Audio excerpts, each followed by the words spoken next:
down the field to extend their lead.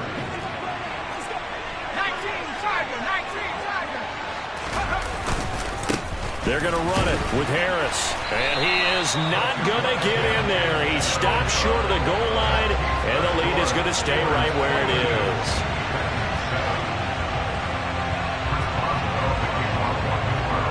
Boswell now to kick it away after the touchdown.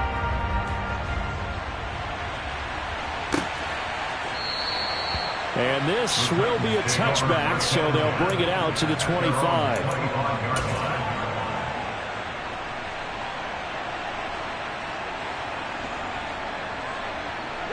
Tennessee offense about set and ready to go. And their deficit a little wider than it was at halftime. Does that touchdown a minute ago change the thinking here at all? I think it does, at least a little bit, because now urgency has to start setting in. You can't go out there and go 3 and out and run the risk of falling behind substantially, but you have to do it without pressing, because pressing, that leads you into bigger errors. Well, it's time for them to be good teammates right here. And what I mean by that is possess the ball for a little while. Get at least 2 first downs. Give their defense a chance to settle down a little bit after they give up a touchdown. Head the street! Head the street!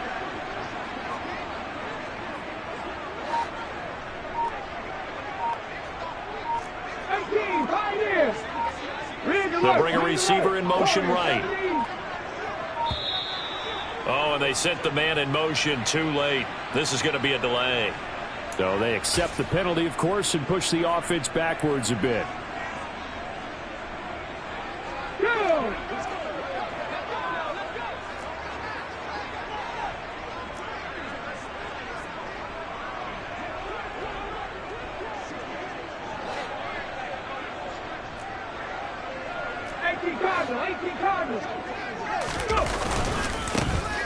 And they'll keep leaning on the running game. Back to the ground. And he'll be brought down here at the 28. 4 yards on the pickup there as they get it back to a more manageable 3rd and 7. Well, they still have time to get them established, but in my estimation, they've got to pick up the urgency here. They've got to get quickly in and out of the huddle and run off a bunch more plays.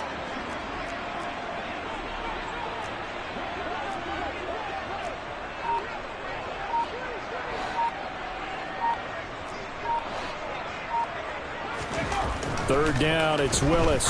He's going to let this one go deep. He's got a man, complete. And he'll be hauled down at about the 30-yard line. That's evidence of why you spend a high draft pick on a receiver, isn't it, Charles? It certainly is, his ability to make plays like that, and we've seen flashes of it from him so far in his rookie season. But also, it opens things up for the rest of the offense because they have to bring their attention to him as well. And they're going to get him behind the line yet again as his nightmare afternoon continues. What a difference a play makes. A huge step forward and now a small step back as he loses a yard or 2. So after the loss of a yard, they'll look to push forward here on 2nd down and 11. Play action, Willis. He finds his man, complete. That's Norris. Second catch for him today, and it'll wind up a 1st down. And they're not going to get to the line to run another play, so we will switch ends as the 3rd quarter has come to a close. We'll return with more after this. This is the NFL.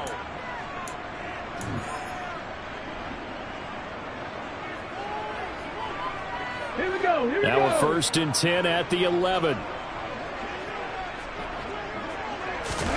On 1st down, Willis. Oh, hit as he throws there, incomplete. We've seen this quite a few times in this game. Offensive line unable to keep leverage, unable to keep people away, facing a lot of pressure. Fortunate just to get rid of it. One of the reasons they're down is that inability, though, to stop the pressure. We saw another example of it there. Back to 60. Buffalo 18. Check. 7 Pirates. Throwing again on 2nd and 10. Willis. And the timing a bit off that time as that one falls to the ground. No coverage bust by the defense here. They did a nice job accounting for everybody, and that led to an incompletion.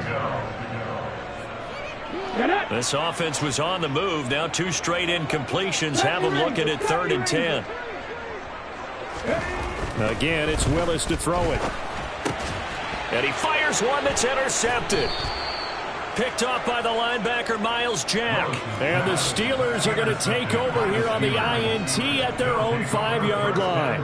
Well, down 2 scores in the 4th quarter. It maybe wasn't quite desperation time, but it was getting close. And that interception there on the deep ball, that probably slams the door on their chances. And maybe that was the thought process, that it wasn't quite desperation time. So now you take the shot before they're going to lay back any farther on defense. Go ahead and throw it downfield. Unfortunately, it didn't work. The Steeler offense here about ready for their next drive. They'll start the drive with Harris.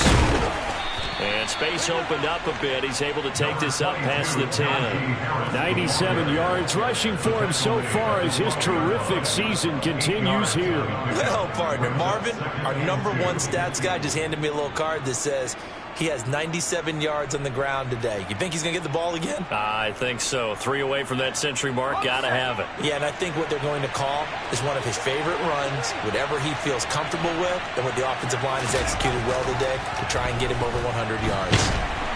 And he goes down. It's a sack. They get him back at his own 3-yard line. It's Khalil Mack that time, shooting in there to get him to the ground. Chalk that up as their first sack in this game, and they tallied 4 a week ago. And probably not as much exultation in that sack as what took us so long. Because when you get 4 the previous week, you're counting on continuing that momentum. They didn't get that done in the first half of the game. Let's see now if they start to bring even more exotic pressure towards the quarterback. The Steelers send out their punter now. And no room for error here as his first punt comes from deep in his own end zone. Taking it about the 36. That'll be put in the books as a 53-yard punt. And it'll be Titan football.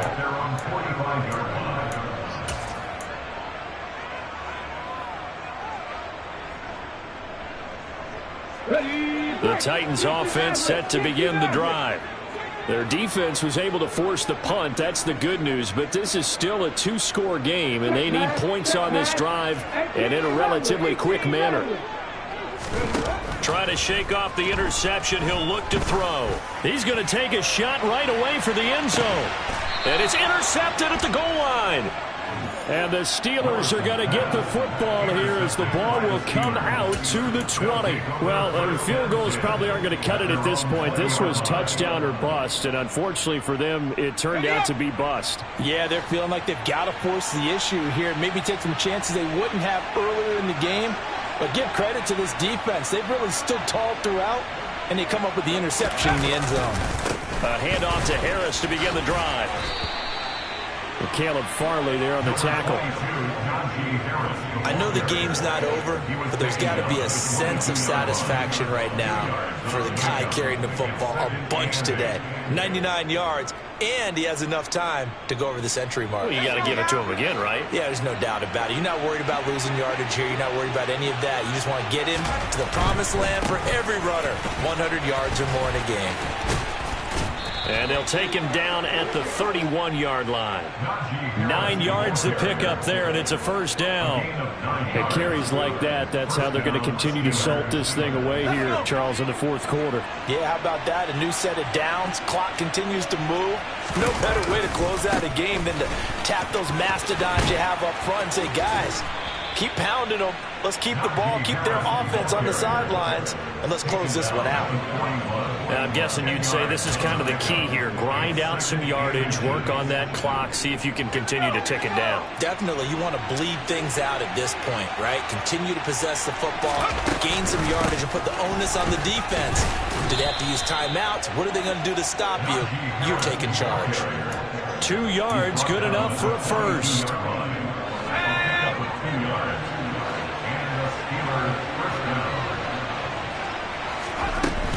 They stay on the ground. Again, it's Harris. And a strong run that time as he's across midfield and down to the 43. That one good for 14 yards and a Steeler first. So operating from Tennessee territory now. Here's 1st and 10 at the 43. A run with Harris out of the shotgun. Oh, he's got some breathing room. And brought down, but not before they're inside the 25. 153 yards rushing for him now as he has been tremendous all day long. No doubt those are the types of carries they're looking for here, Charles. The lead in the fourth quarter. This is when coaches that have a reliable running game, they breathe a little easier on the sideline. Yeah, they love the idea that they can take the air out of the football at this point of the game. That means they're really counting on that offensive line, counting on the runners, taking care of the football. Because you're going to tell your quarterback, hey, no time to be a hero. We're not going to throw it here. Just eat up that clock. And if you have the ball, they can't score. 2 minutes left to play in this football game here on EA Sports.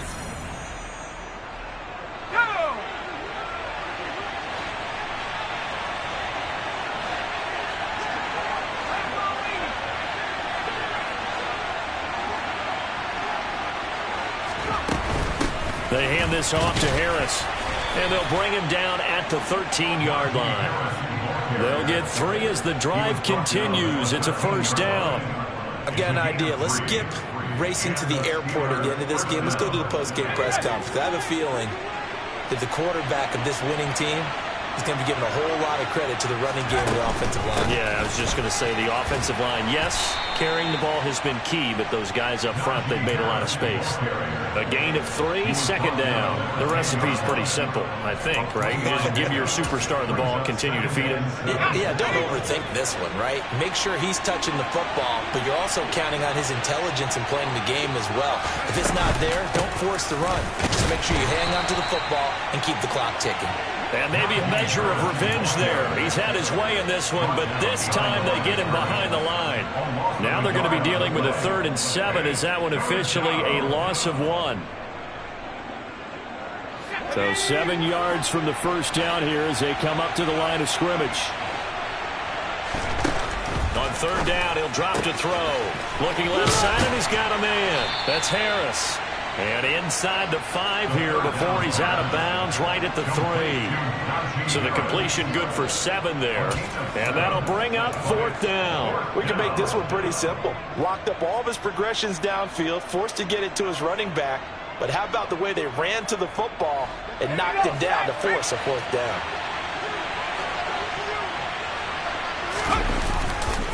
They're going for it. This is Harris. And he's going to take it in for a Steeler touchdown. Najee Harris, his 2nd touchdown of the afternoon. And the Steelers are about to make it 4 straight as they add to this 4th quarter advantage. Boswell good with the extra point. And the lead opens up now to 22 points.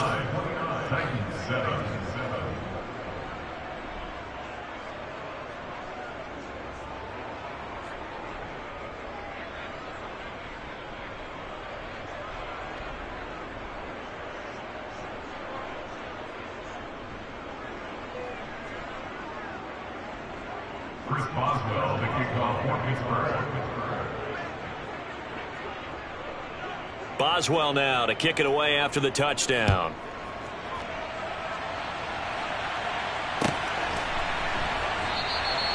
No run back here, down to a knee, and this drive will start at the 25.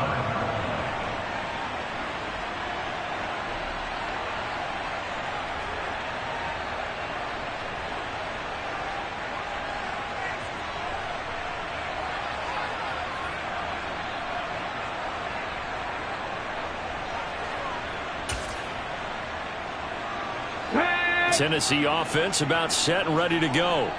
And just looking ahead, it would appear that that bye week is coming at the right time. They'll have 2 weeks to chew on this one, though probably not one that they want to chew on. A poor performance from start to finish. A solid run on first down, gain of 7, leaves them with a 2nd and 3. I'd say it's pretty good strategy. If you throw interceptions on back-to-back drives, let's see if the running backs can handle the ball a little bit, get things going, and also you motivate your offensive line. I think they're in the mood to fire out and hit someone. I thought the defense, though, might be a little more prepared for that run. Pretty good gain on the ground.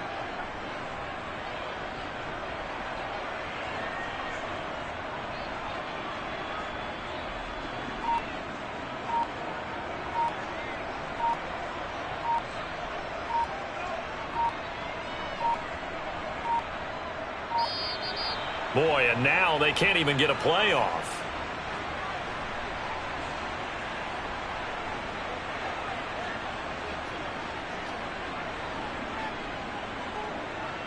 That flag accepted, and it backs the offense up a little bit.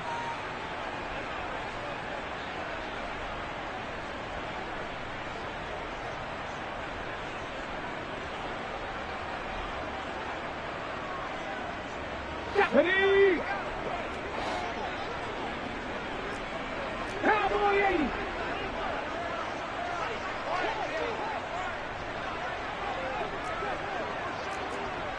Bronco 80.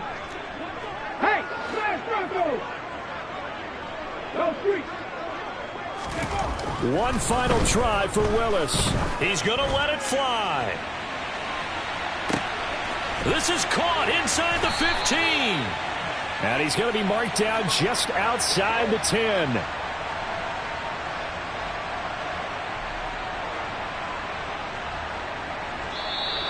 So this one in the win column for the Pittsburgh Steelers.